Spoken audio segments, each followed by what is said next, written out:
Hey guys, welcome to Mr. Smith Kitchen. Brian, Mr. Smith Kitchen, as always. And tonight I thought we'd do something fun. So McDonald's has had the Big Mac since, I don't know, early 70s. And it was created by a franchise partner and his family and has been a mega success ever since. Now, we're not doing a hamburger tonight, but I did find this really what seems to be fun recipe that is a good representation of the Big Mac, and it's a Big Mac casserole. Has all the elements of a Big Mac. We're gonna make a sauce that's similar to the Mac sauce. I don't know how it tastes, I've never made this before, but it sure does sound fun at any rate. Something that's fairly quick to put together. It does have a few moving parts to it though. It's got quite a few ingredients, but they're all things you should have around your house. And most of the time is spent in the oven, you know, hands down, cooking some hash browns, because we're gonna use hash browns in replacement of the bun. And I know, right? Sounds interesting. I think it's gonna be a good one, hands down. So, that being said, if you're new, first video, welcome. If you are returning, thank you, and welcome back. If you are one of the several bazillion new subscribers we have to our channel and to our community, welcome. Thank you for subscribing. I can't thank you enough. I never once thought my channel would grow like it has, especially as quickly as it has. And that's awesome. That puts a little pressure on me to make sure that things are right? You know, I mean, granted, I screw up. If you're new to my channel, I screw things up while I'm baking and cooking all the time. I do almost every video I do and every recipe I do, I'm doing for the first time with you guys. Right? I have not done this recipe ever before. I haven't practiced it. I haven't done it 10 times prior to. It's just me and you in a brand new recipe. Don't forget to like, subscribe, and share. On a side note, if my speech sounds a little odd, I am in the middle of a like 8-part session of having my teeth done. I don't know if you noticed, no chip. I still have the bottoms to do, but I'm still getting used to the teeth. So bear with me, all the same. And that may mean I miss a week, you know, or at least a video here or there over the next couple weeks. But anyhow, that being said, let's get down to the counter and we will get this all started. All right, hold on for me 1 second. Okay, we're down here at the counter. As always, recipe, brand new, written down. If we like it, we keep it. If we don't like it, we can change it, we change it. If we don't like it, can't change it, we just throw it away. But first thing I did was preheat my oven to 400 degrees. It is at 400 degrees, so now I've got 8 hash browns, the patties, you know, like you would buy at McDonald's, similar to it at any rate, in the bottom of a 9x13 pan. Now, I could not get 8 to fit comfortably in here because my pan, my 9x13 goes down in a slant, so I had to cut one in half to get it to fit. But 8 hash browns, and what we're gonna do is we're gonna put these in the oven and start and cook them. We're gonna bake them, and we're going to do that for 25 minutes. Now, that's what the recipe says, so I'm running with it. I'm sure you could just as easily use the directions for your hash browns that you buy. Those particular ones, I think it was 425 for 22 to 25 minutes, but 425 minutes is what the recipe said. While those are cooking, we got a couple of things we need to do. First thing we need is a medium bowl. And in this medium bowl, I have 1 cup of mayo. To this cup of mayo, I am going to add a few ingredients. I have a ½ teaspoon of salt. I have 2 teaspoons of plain old granulated sugar. I have got 1½ teaspoons of paprika, 1 teaspoon of onion powder, and we are going to put those in with the mayo. Then we are going to add 2 tablespoons of onion. I grated these onions, and when I grated them, I did my best to keep the juice in there with them, which is kind of, you know, what's in Mac sauce. But I've got 2 tablespoons of grated onion. We are going to add, let me grab a little spatula real quick.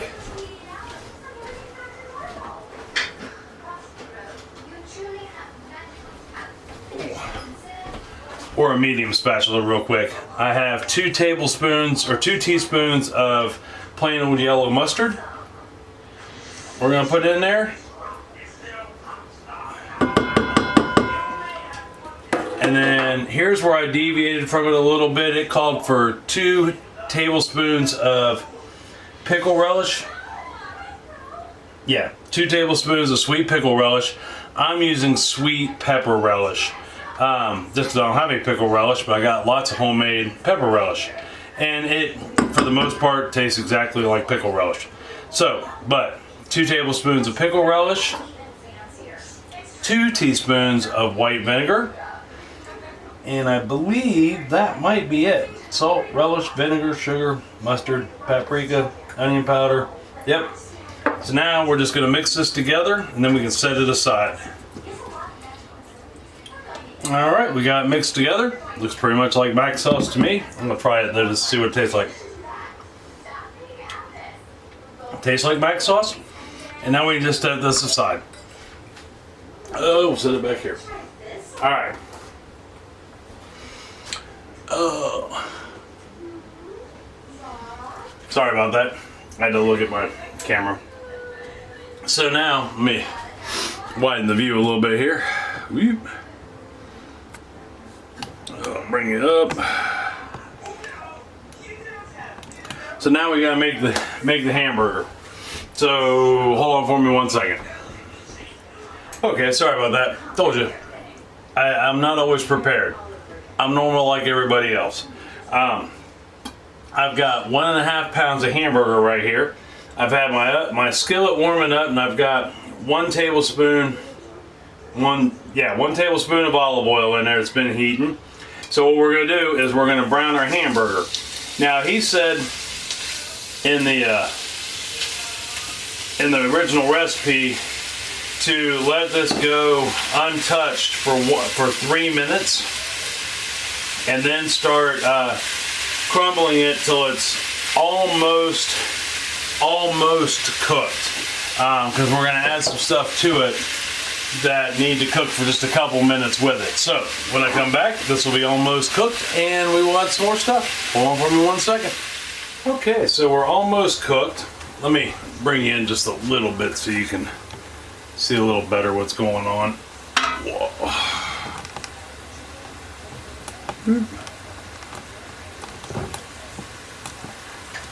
Yep, I'm firing the cameraman first thing tomorrow. I promise. Alright, there we are. Okay, so we've got our hamburger almost cooked completely. Not quite though, we're about 70% there. So to this, I am going to add what's left of the onion that I didn't grate. Because I took that one onion, I took the medium-sized onion, I grated it, right? On the bottom, and got my grated onion with the juice. Took the rest of it and gave it a good fine dice. And I'm going to put that in there.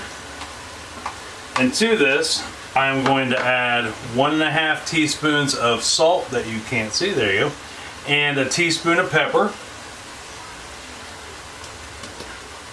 And then I've got 2 teaspoons of Worcestershire sauce. And we'll put that in there, and then we're just going to let this cook for another minute or so. Let all those flavors get to know each other. And the hamburger should be about done, but we got to put it in the oven still, so it's not like we're gonna, have to worry about, the hamburger not being done. But we want it to be mostly done at any rate. Okay, so we got that cooked down for another minute, and we're pretty much cooked through. And onions are looking good. Everything smells delicious. So the next thing we need to do is give that another good stir. Get it all mixed up again, and we're going to put 2/3 a cup of this mac sauce in there. Right, so there's 1, and then 2, just like that. And then we are going to add, as soon as I get it from underneath of you there, some cheese. Now you need a total of 8 ounces of cheese, or 1/2 pound, shredded. We shred our own, and it calls for about 1 1/3 cups of cheese to go in it. So I'm going to guesstimate my 1 1/3 cup, because it's okay if it's not. But I shred mine up into 8-ounce bags, and then I just freeze them. I sucked the air out of them and put them in the freezer. So we got about that much. The rest of this is going to go on top when we're done. So we got that there. And we just got to mix this up.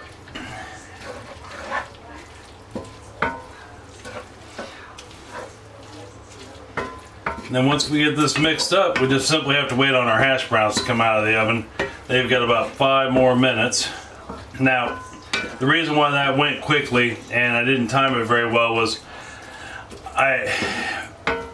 in the recipe it said to do your onion while you were waiting on your hash browns to cook also, but I went ahead and did my onion in advance to try to save us a little time on the video. That way I keep it within a reasonable amount. But when I come back, we'll get those hash browns out of the oven and move on from there. Okay, just pulled those out of the oven. I don't know if you can still hear them sizzling or not, but hoo-wee. So what we're gonna do now is we're gonna flip these bad boys over real quick.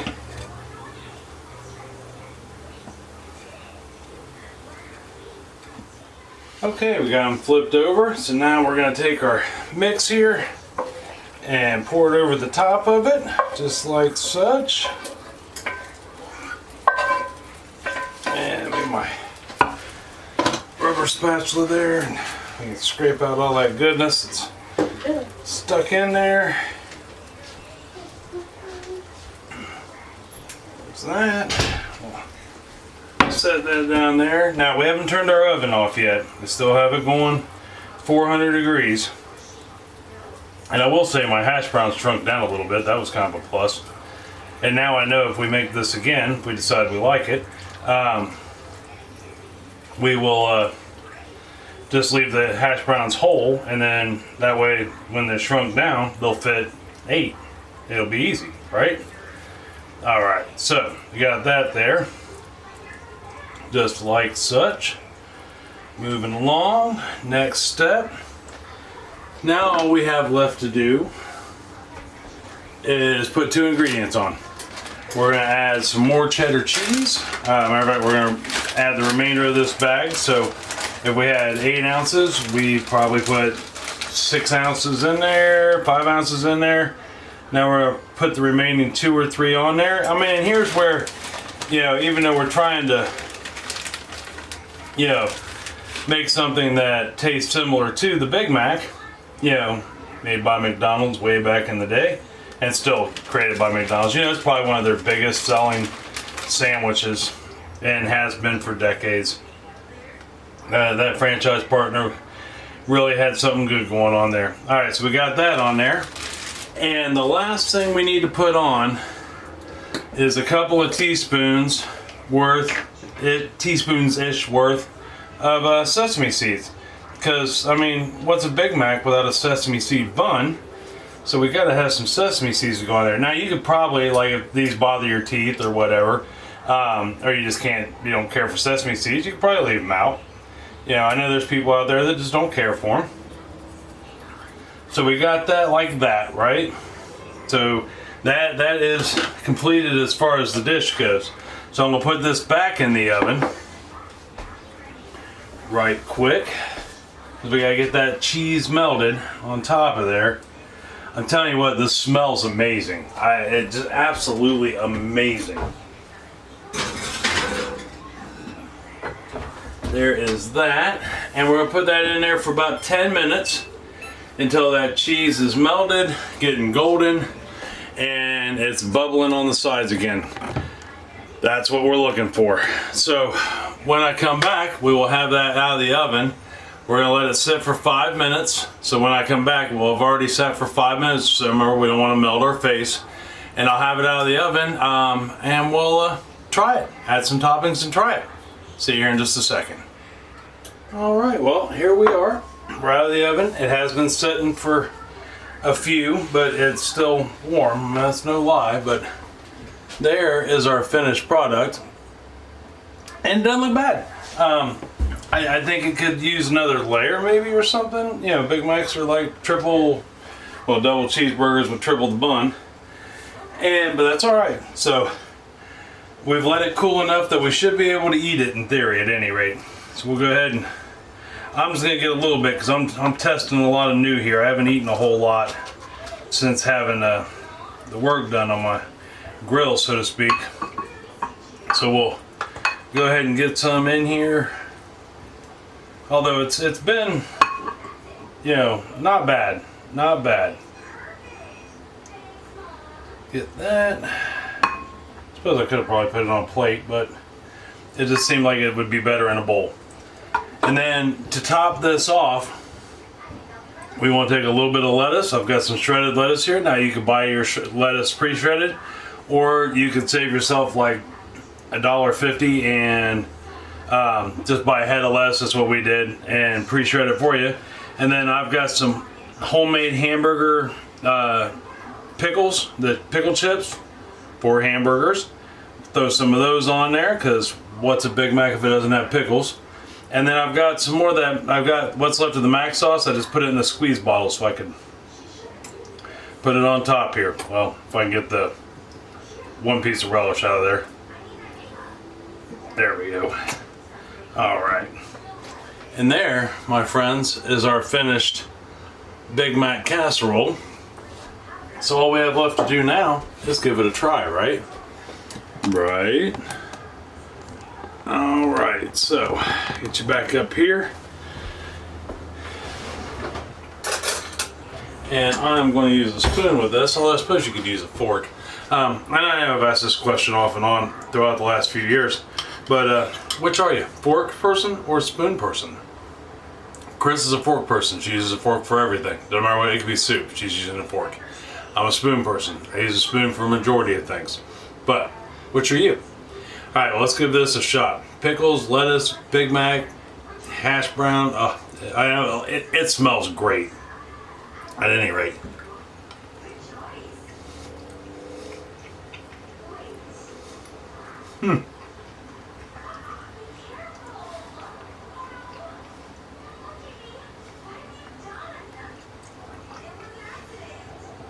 Well, I can tell you this.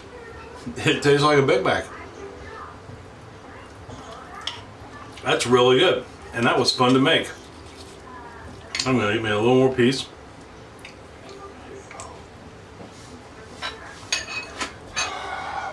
Ooh, that's hot. Ooh, sorry about that. I'm still learning to chew, of all the things. But anyhow, that is a-okay. I like that. That was fun to make. Wasn't hard. It could pretty much be a weeknight meal. Spends most of his time in the oven. I'm gonna say, well, okay. If you are getting everything ready while the hash browns are in the oven, 25 minutes, and then another 10 minutes, 12 minutes in the oven afterwards. Meanwhile, you're getting your shredded lettuce together and your pickles. Hey, you're looking at 35, 40 minutes for a dinner. That's not half bad. That's a decent weeknight meal. And you can almost serve this with like French fries or chicken nuggets, even though it's got potatoes in it. You wouldn't know it. I mean, you would, because it's got hash brown. But at the same time, I don't think a small thing of fries, or like I said, even chicken nuggets, potentially good with that, or just serve it on its own. Who knows? Let me know what you think. But anyhow, give this a try. Let me know if you do. Leave me a comment down below, or check us out on Facebook. You know, either way. Tomorrow, we are going to do a snickerdoodle bundt cake. When I found this recipe, going through this huge selection of recipes that was in my email, I ran across this one, and it sounds amazingly good. So I thought, let's try it. I don't think we're gonna go wrong with it. But anyhow, let me know if you try this. And on that note, I'm gonna get this to the table so we can have dinner. And until tomorrow for a snickerdoodle bundt cake, I love you. I love you very much. And I mean that from the bottom of my heart. Tell somebody else that you love them and that you love them very much. They may need to hear it. It's gonna make them smile either way. It's gonna make you smile to tell them that. You know, it's gonna make you feel good on the inside. I promise, it will.